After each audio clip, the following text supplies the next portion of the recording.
apate madawa kwa wakati na anaweza kuangalia na daktari, believe me they improve kabisa. Yani inakwenda mkupo wa mgonjwa inapungua, na pia yeye mwenyewe anaanza kuimprove yeye mwenyewe afya yake, hata anaanza kufeed better. Lakini sasa inakuwa ni changamoto kwa sababu wazazi wengi hawana uwezo. Ndio maana unaona watoto wengi wanazidi kudhoofika. Lakini as JCP hizo ni vitu ambazo tunafanya kujaribu kuimprove maisha ya ule mtoto. Okay. Kuna mmoja Frederick Maneno pale, sijui kama mwalimu anaweza mjibu kuhusiana na hizi comprehensive schools. Yeye ameuliza maoni yenu kuhusiana na hizi comprehensive schools ambazo ziko Univeni ni gani? Kabla unijibu naomba kupokea simu. Jack FM, hello. Mambo vipi? Salama sana. Naongea na nani kutoka wapi? Naongea na Charo kutoka Davaya. Sema nani Charo? Mimi kwa kusema kweli ningependa kwanza kupongeza kipindi. Asante. Pili ningependa kupongeza dada kutoka JCP. Sasa leo swali kwa dada amelijibu, na ningependa kumwambia kwamba anafanya kazi njema sana. Na pia kakaangu mwalimu Haji pia anafanya kazi njema sana kuhakikisha ndugu zetu wenye uwezo maalum wanaishi kwa hali iliyo njema sana, wanawapigania sana. So ningeweza kuwapongeza na niwaambie ni shukrani sana. Asante sana. Asante. Safi. Huyu lake halikuwa swali, anasema swali lake tano kwa ushalijibu, amepongeza tu kipindi. Kwa ndugu yangu mwalimu pale, kwa huyu ambaye ameweza kuulizia kuhusu hizi shule za comprehensive schools. Asante. Nafikiri hapo mwanzo nilikuwa tumesema watu ambao wanaishi na uwezo maalum inategemea na daraja ya yule mtoto iko vipi. Tukasema kwamba hata kama kuna hizi shule ziko hapa town, wajua masuala mazima ya disability inahitaji disability friendly services. Unaangalia accessibility kuanzia kwenye gate pale, akiingia ataingia vipi, kwa class, toilet, mahali pa kula na hiyo barabara kwa ujumla.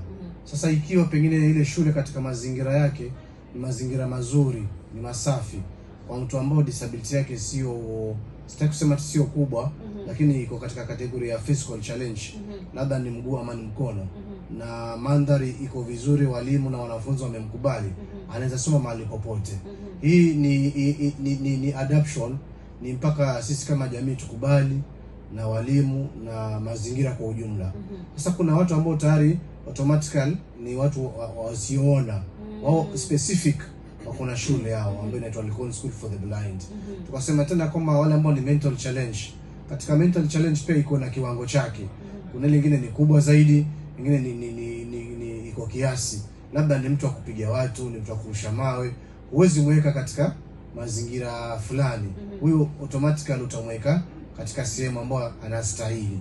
Kwa hiyo katika swala zima la comprehensive ama integrations ni nzuri, itategemea na mapokezi na mandhari na utayarishaji wa ile shule yenyewe, ile taasisi, wanafunzi, walimu, na pia ule mtu ambaye atapelekwa pale awe hawezi kupata shida yoyote.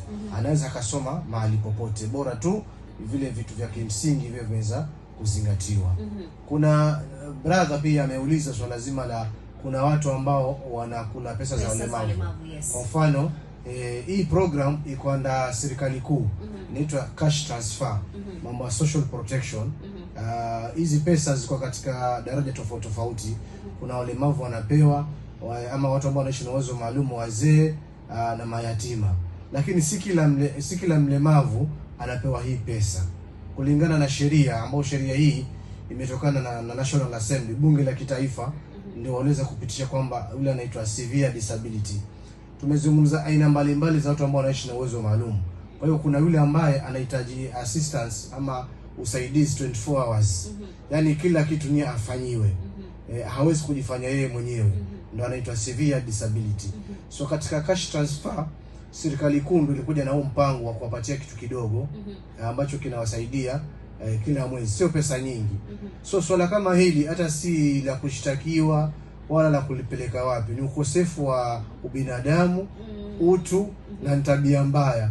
Kwa sababu kama wewe unamsimamia mtu mwenyewe hajiwezi, unapata ile pesa, kwa nini usimtafutie kitu ambacho kitamsaidia yeye mwenyewe? Kwa mfano kama anahitaji madawa, ukamnunulia dawa, nyingine nguo na chakula. Labda chakula chake ni special, it's a certain food ambayo yeye anahitaji.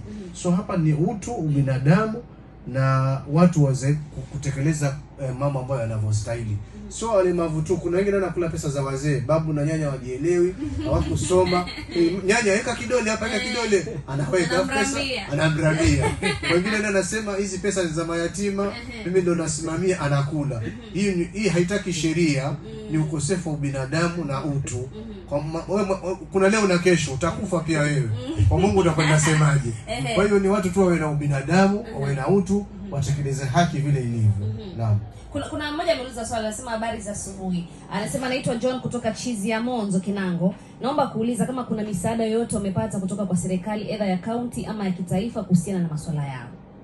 Labda ni habari kiyo.